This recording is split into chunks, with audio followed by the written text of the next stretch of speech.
నిజామాబాద్ లోక్సభ ఎన్నిక వ్యవహారం హైకోర్టుకు చేరింది. నిజామాబాద్లో ఎన్నికలు వాయిదా వేసి రెండో విడతలో బ్యాలెట్ ద్వారా జరపాలని ఎన్నికల కమిషన్ను ఆదేశించాలని కోరుతూ రైతు అభ్యర్థులు ఉన్నత న్యాయస్థానాన్ని ఆశ్రయించారు. ఎన్నికల గుర్తును కేటాయించేలా ఆదేశాలు జారీ చేయాలని కోరారు.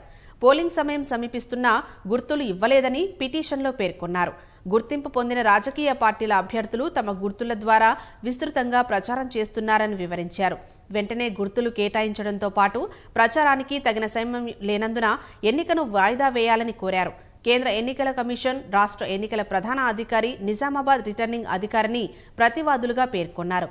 అత్యవసర వ్యాజ్యంగా పరిగణించి భోజన విరామం సమయంలో విచారణ జరపాలని 16 మంది రైతు అభ్యర్థులు కోరారు.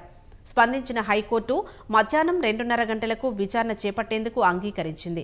పసుపు, ఎర్రజొన్నకు మద్దతు ధర కల్పించాలనే డిమాండ్తో 178 మంది రైతులు నామినేషన్లు దాఖలు చేశారు.